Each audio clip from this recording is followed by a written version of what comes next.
Dr. Derrick L. Forward, that's D-E-R-R-I-C-K. Dr. Derrick L. Forward, that's D-E-R-R-I-C-K. L is my middle initial, F-O-W-A-R-D. President, Dayton Unit, NAACP. We are here once again before you, dealing with an issue with a citizen within our community who has physical disabilities.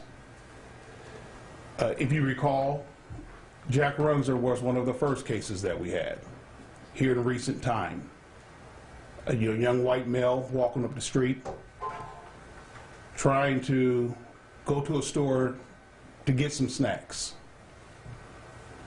And this man was actually literally accosted by the police, apprehended, and taken to the hospital. He's mute, has cerebral palsy. The police officers could not communicate with him. And we're going to talk about our 8-point strategy regarding mental health. And we're also going to talk about our 8-point strategy regarding how law enforcement deals with citizens.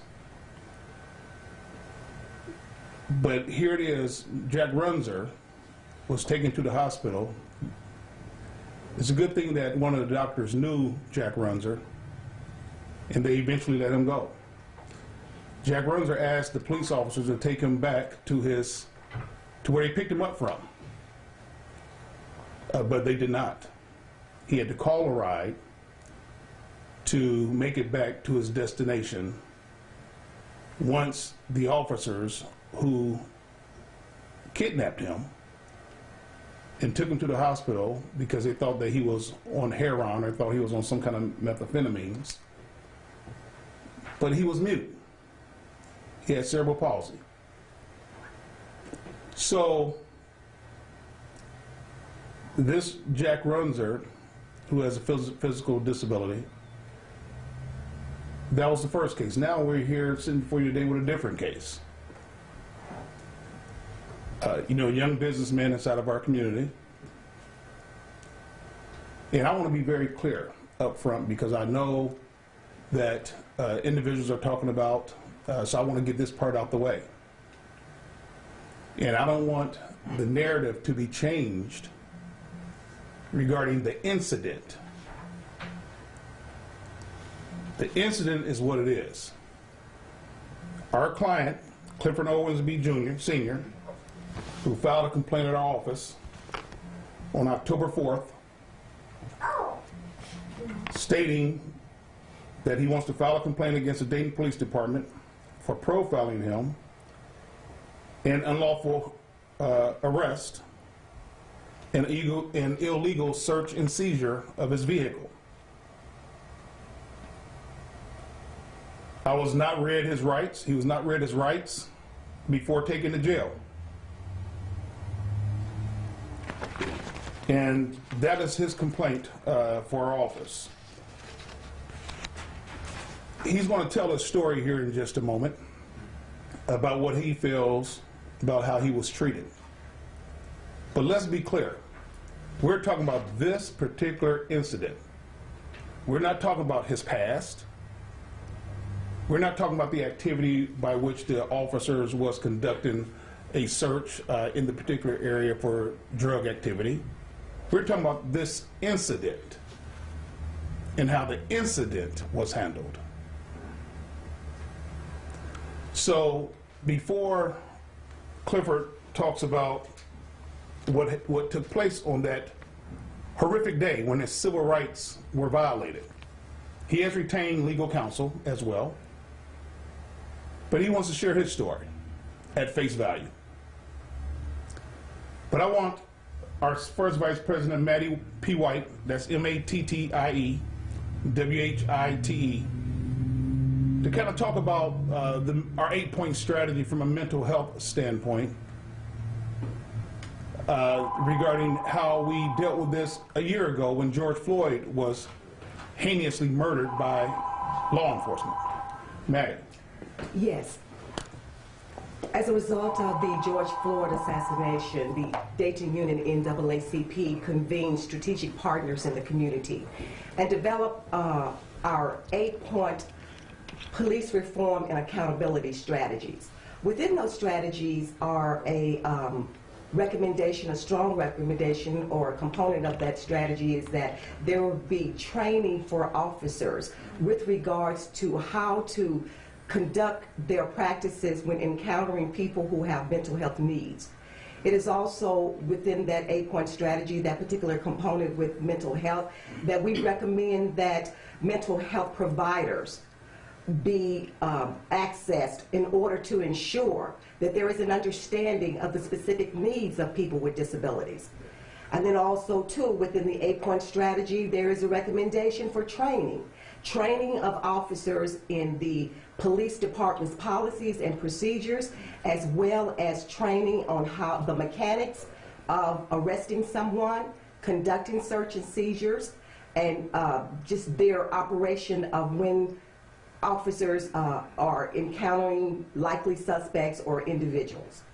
So the NAACP wants to reiterate that this training should be offered to recruits, trainees in the academies, and it should also be an ongoing practice within the department.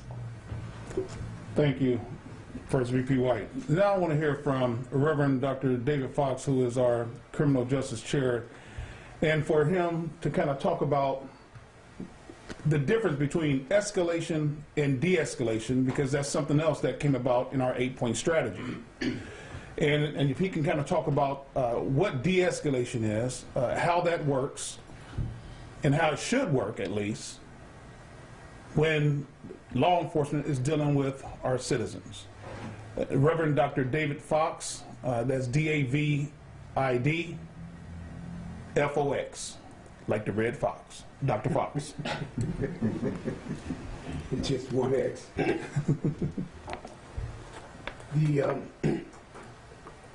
The importance of de-escalation is critical in doing police work. Years ago, and when I say years ago, I'm talking about probably around 40 or so years ago, when I was a young police officer, they taught what is called verbal judo. And it was a way in which you were able to calm a person down, and yourself, you also are calming down. And they taught you to, when you spoke, you would speak in a way and manner where it was just very calm, so that if the person was excited and he hears your calm voice, their voice lowers too. Well, de-escalation is a process in which individuals, if there is a heated situation, whether the police officer is excited or whether the individual is excited, de-escalation is a technique to bring both parties down. And it is a very critical piece for police, because oftentimes when things get escalated, we know that the very way to deal with that for police learn two things, or they do two things real well. They are taught to enforce the law, and they are taught to use force to enforce it. So if you can't de-escalate someone, you will be using some kind of force. And that's the reason why we're here today, is to establish whether or not the force that was used was unnecessary force. That's the bottom line. And that's the critical piece of what we would be doing. Thank you, Dr. Fox. Now we're going to hear from a citizen within these United States of America, Mr. Clifford Owensby Sr., who has 7 children. 7. Some girls, some boys. Is a property owner inside of our community. He has businesses. NAACP believes in second chance. So no matter what somebody does in their past, we believe in second chance, just like the Bible. Just like a person that want to go to church and get saved. We're here on Sunday morning. If the Lord can do justice and forgive us of our sins, we as a nation of people should be able to do the same. Mr. Owensby. Yes. My name is Clifford Owensby. In the day in question, I myself, my day started off waking my kids up to get ready for school. Once they got ready for school, they helped me leaving the house to enter my vehicle on the way to take them to school. Upon leaving the house, the car was full, so we could not take the chair, so the chair had to sit in the driveway. After I took the kids to school, I returned back home. Once I got home, I sat home for maybe a couple of hours watching TV with my little one, you know, teaching him the things that he needed to know. Shortly after that, I thought about it, hey, I need to take these cable boxes back to Spectrum. So, me and my little one, we ended up leaving the house again. I left the chair in the driveway. There was no way I could get help to get it in the car. So upon running my errands, one of my errands, I had to stop past one of my properties to get my cable boxes. After I stopped and got the cable boxes, upon leaving that property, I was pulled over by Dayton police. During the traffic stop, the officer, one of the officers, I believe was the white officer, I don't know his name, but he approached my driver's side window. I let the window down. He goes, we stopped you because your tint's too dark. And then he asked me for my driver's license. I then gave him my driver's license, and he went back to his vehicle. His partner, then I noticed he approached the passenger window. He knocked on the window. I rolled the window down. At that time, he goes, hold on, roll it up a little bit more. And I rolled it back up a little bit more. He pulls something out and he puts it on the window. And he goes, 20% tint. I said, okay. He goes back to his vehicle. At this time, I'm sitting there just waiting on them to come back to interact with me. I'm under the impression I'm about to get a window tint ticket and be let go to go on about my day. When he came back to the vehicle, he goes, sir, can you cut the vehicle off? So I shut the vehicle off. After I shut the vehicle off, he goes, I'm gonna need you to step out of the car. Due to your background, I want to do a free air sniff. And I go, sir, I can't step out of the car. I'm a paraplegic. He then proceeds to ask me, yes, you can step out of the car. You're going to step out of the car because I told you to step out of the car. And then I then proceed to tell him again, sir, I'm a paraplegic. I got help getting in the car, and I'm going to need help getting out. I planned on getting help getting out of my car when my kids got out of school. He then goes, you only have two options. Do you see your options here? You either step out of the car or we're going to drag you out. I believe I called on the cell phone because I see where this was going, and I called on the cell phone and I asked for my brother, like, can you send somebody down here? Can you send somebody down here to witness what's going on? And then once I got off the phone, the officer continued to yell and ask me to step out of the vehicle, and then I asked him for a white shirt. I asked him, can he call his sergeant? The officer then goes, I'll call my sergeant after I get you out of the car.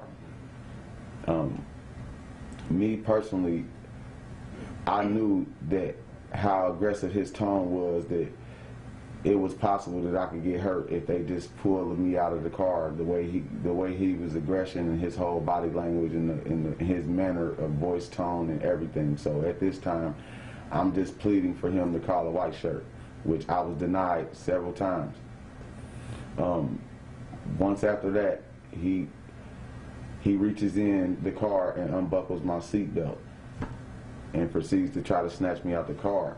My first instinct was to grab the steering wheel, so I grabbed the steering wheel, and I believe I closed my eyes because I did not want to see what was about to happen, and I just held onto the steering wheel as tight as I could, and I was screaming and I was yelling, and they yelling, "Get out the car, get out the car," and I'm holding onto the steering wheel as hard as I could in fear of my life. And then next,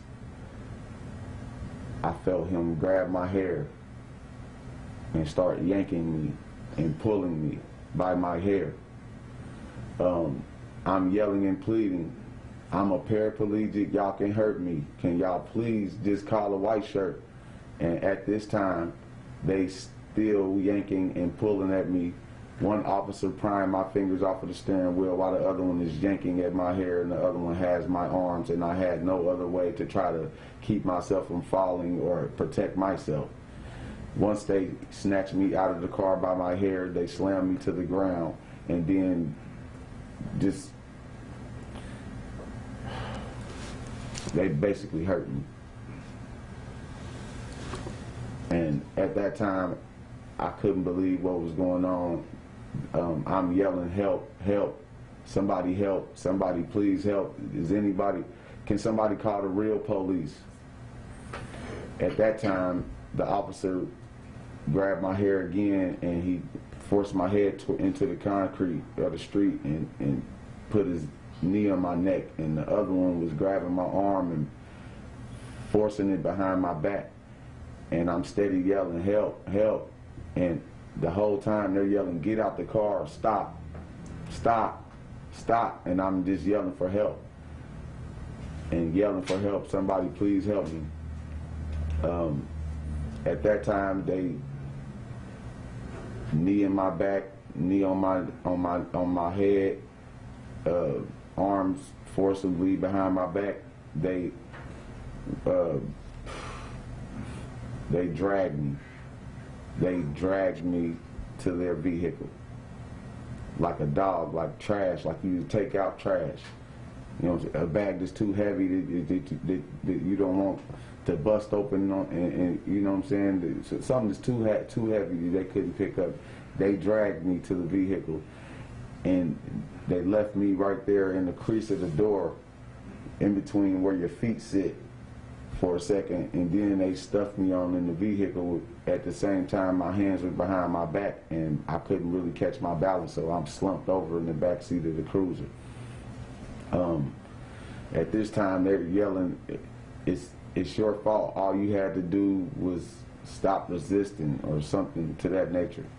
They did not find any weapons, guns, or drugs. They did find my money, which they took. I don't see where I did anything wrong in this matter, and I am lost for words for what they did to me. It was totally humiliation. It was hatred at its purest fashion. I have never seen or witnessed anything in my life. I truly feel.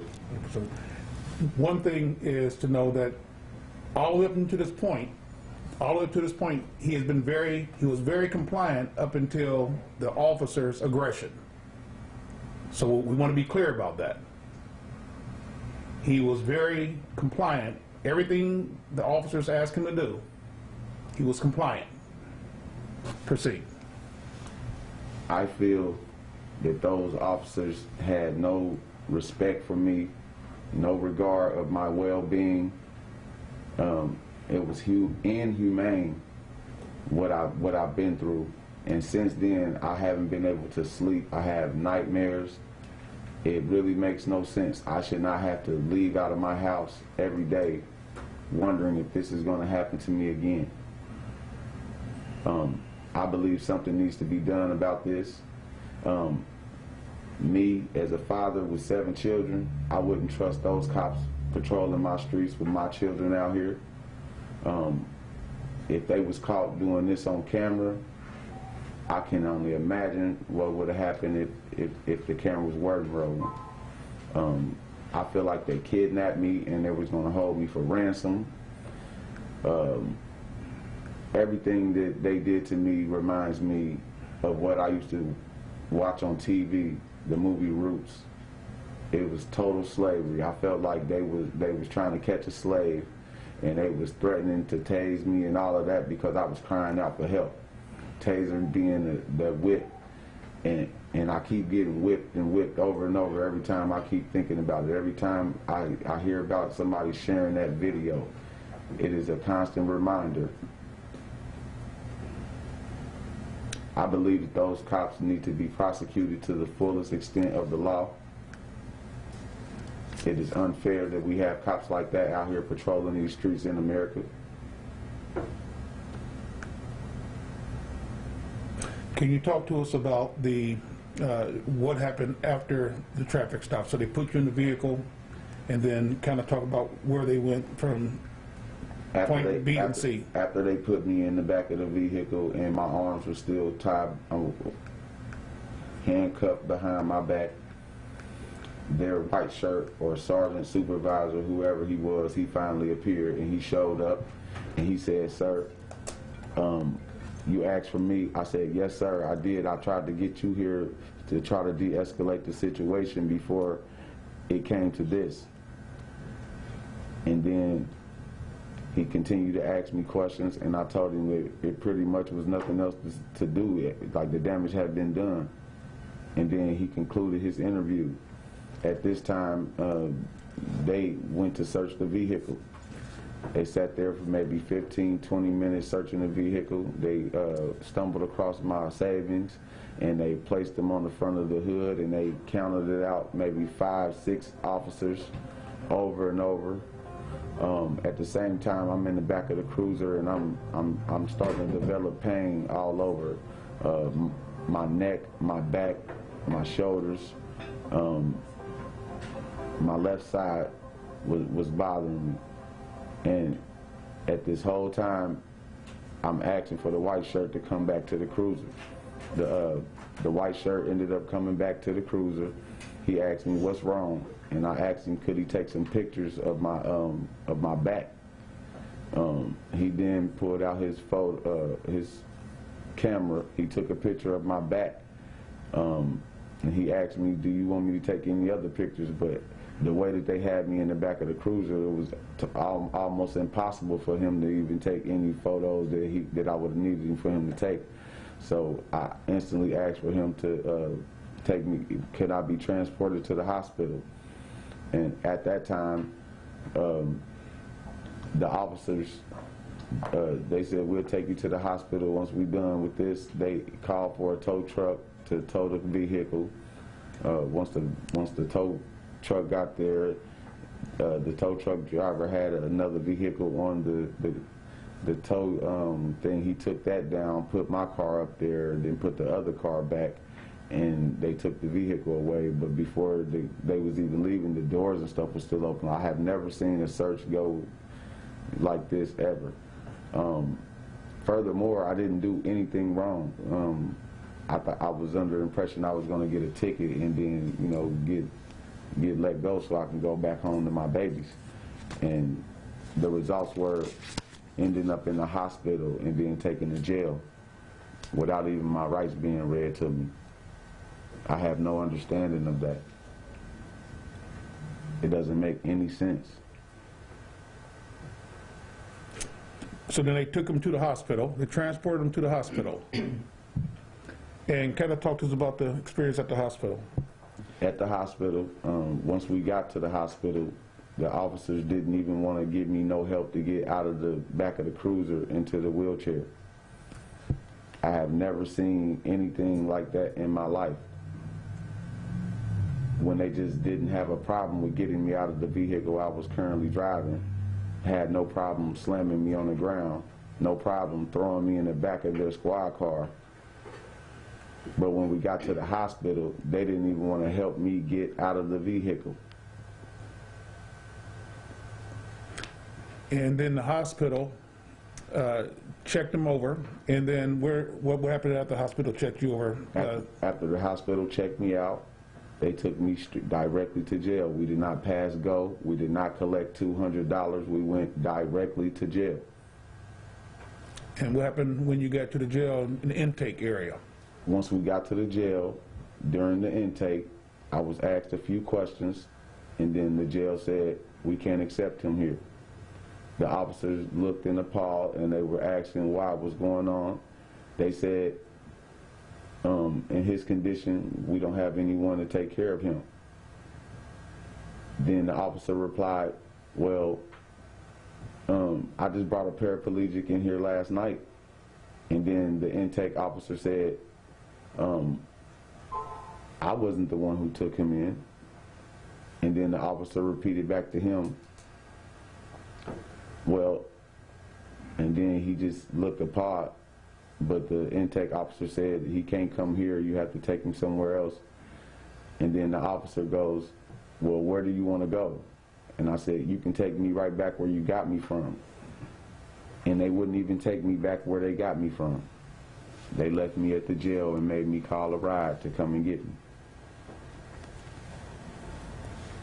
So do you see the lack of empathy that a citizen in our great city, the Gem City, was treated? Same type of a situation with Jack Runzer. You've been taken to a hospital, in Jack Runzer's case. They find out that he has cerebral palsy. He's asking to go back, and he had to call a ride. Now, Brother Owensby, take him to jail. They say that the intake say they can't receive him, and the officers still don't take him back to where they picked him up from, or even back to his home. This is a total disregard for human life. The officers need to be held accountable, and justice will prevail in this particular case. Due process was not given. So we, as a city that's on the verge right now of looking for the next police chief, we need to make certain that we have a chief of police in place that would have at least called this man, called our client, to check on his well-being. Has that occurred? No. So, I want to go back to the beginning. I want to be very clear once again. The NAACP does not condone any illegal activity. Even though the police were in the area conducting their search. And that's okay for them to do that. That's their job. But however, if a citizen has done zero thing wrong, as you heard, the stop was conducted due to tint on the vehicle. And no drugs, no money, no drugs, no guns, no weapons. Was not read as Miranda rights. There's a problem with that.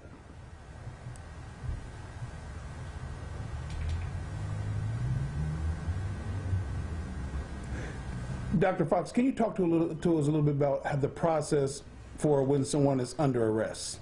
When you place someone under arrest, what is supposed to happen with a police officer? Well, first of all, you have to be having an intention. And this is interesting. The charge for him was obstructing official business.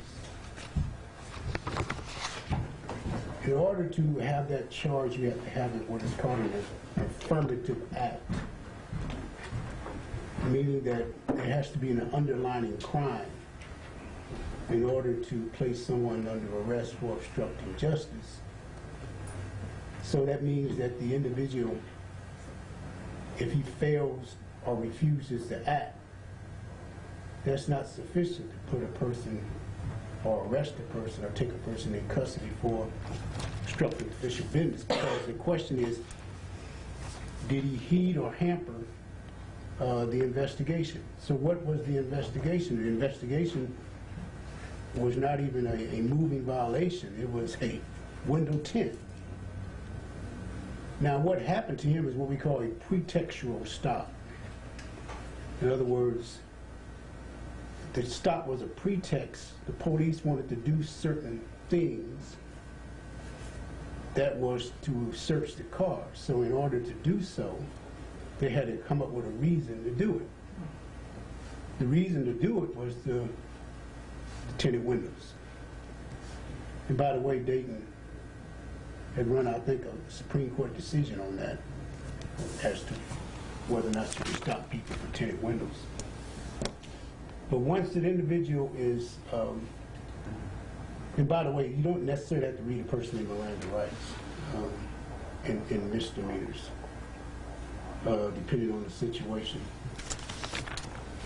But in this particular case, the arrest takes place once he is handcuffed, put in the back of a cruiser, and told that he's under arrest and that he's not free to go. That's basically what an arrest is. If I can't leave, I'm arrested. And basically, for young people that's sitting out there right now, you need, if this ever happens to you, you have to ask the police 2 questions. First question is, am I under arrest? And if they say no, then your second question is, am I free to go? If you're not free to go, then there's a problem. And they can detain you for a certain period of time, but you need to ask that question over and over again, so that puts them in jeopardy of false imprisonment. Question. Were you ever charged, once you were arrested and taken into custody, what was the charge? Was there ever a ticket for 10, and then did you receive your funds back? Which question you want me to answer first? Answer the charge question first. They were still telling me that I was being charged with M2 obstruction, M2 resisting arrest, and I will receive a letter in the mail regarding those charges. Did you receive your funds back? No, I did not receive my funds back. How much was it? It was a little bit more than $23,000. They put in $22,450, but it was a little more than that. Somebody pocketed something.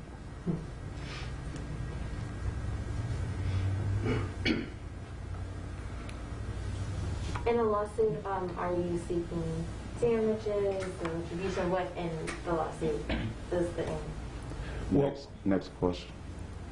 Well, in terms of a lawsuit, that will take place with his attorney. You know, he has retained legal counsel, and his attorney will advise him on next steps. The Dayton unit NAACP, I've been in contact with his attorney, so the NAACP will be following this case, and we will take the lead. We'll follow the lead of his attorney. Who's his attorney? James R. Willis. Is there a separate complaint specifically for the police officers and separate from the lawsuit? Asking for them to be suspended, removed, anything like that?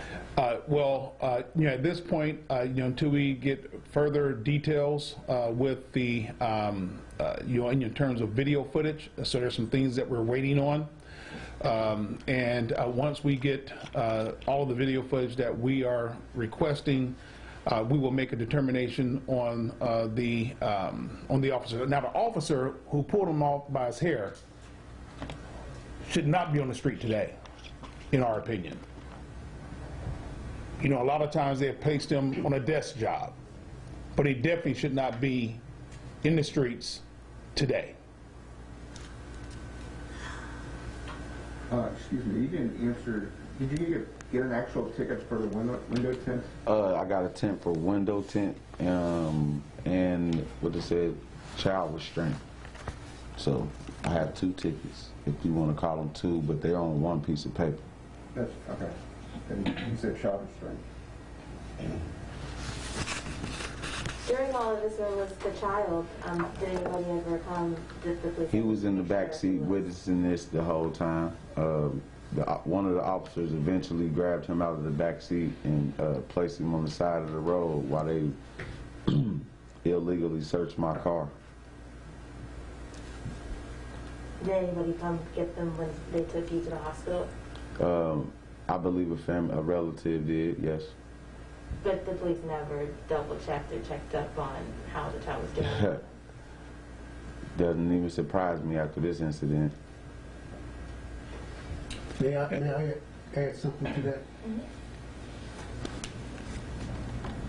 The child was taken from the car. The police was going to put the child in custody of Children's Services. Mm-hmm. Neighbors who were witnessing this event were very upset and challenged the police that they should take the child and leave the child with them until the child's mother, who was in Middletown working, could get here to pick the child up. It took something like an hour, hour and a half, 2 hours. If that child would have went into Children's Services, that would have been, I mean, it would have been a disaster for him. And it's just so good that you had some neighbors who stepped up and challenged the police so that they could take control and custody of the child until the parent was there to pick the child up. So, oftentimes,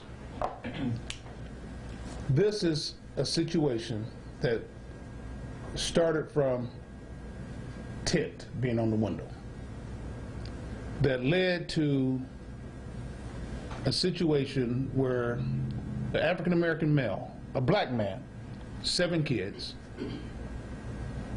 being pulled out of a vehicle as a paraplegic by his hair. And then you can also see on the video footage how the officer, you can tell that the officer was upset because he just threw his gym shoes through the window. And when he missed, he threw it again to ensure that it went into the window. Not picking up the gym shoes and taking them and placing them inside the vehicle. He was clearly upset. And as a police officer, you got to be able to maintain your composure when dealing with citizens. Because if you don't maintain your composure, then this is the type of situation that happens. May I add, if they would have had the proper equipment and stuff out there to assist me with getting out of the car, and I would have felt that no threat, I would have let them assist me getting out of the vehicle to conduct their search. I was at no point non-compliant with all of the demands that they were asking me. They forced me out of the vehicle. I just want that to be known. Any other questions? A lawsuit has been filed, it's about to be filed, and which... I cannot speak on a lawsuit. You so I want to be clear on that. I cannot speak on a lawsuit. You know, I am not his attorney. He has retained legal counsel, and his legal counsel will be the one that will look into that particular situation regarding lawsuit. Is your client seeking to go to federal court for civil rights violations, or is it for you to go to state court? When we meet with his attorney, like I said, his attorney and I have already spoken, and his attorney will lead that charge, and the world will find out. I have a question for those who are on the community policing partnership. Where do talks stand now? We've been working since June of 2020, and then a situation like this happens. I just caught on camera. We don't know what else happened between then, but have sat down with them since this happened. What are the discussions like? Where do they go from here? The community, what is that again now? The community police council or something? Police reform. The police reform. Yeah, the police reform. Well, I can tell you that I have been in contact with the mayor, and she acknowledges this is one reason why she put those 5 working groups together, because she realized that there were some issues that need to be addressed. When we released our 8-point strategy initially, the NAACP was in the forefront of this, that we released the 8-point strategy. We are glad to see that a lot of out of the 142 recommendations, that a lot of those recommendations include our 8-point strategy on criminal justice reform and police accountability. So the mayor has, she reached out to me, so to me that shows leadership. And she acknowledges that this is one reason why those recommendations are, why they're working steadfast to implement those recommendations, with one of those ones being on the training side.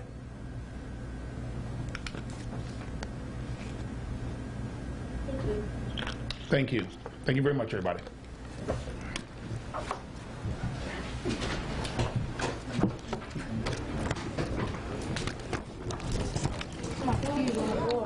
Come on.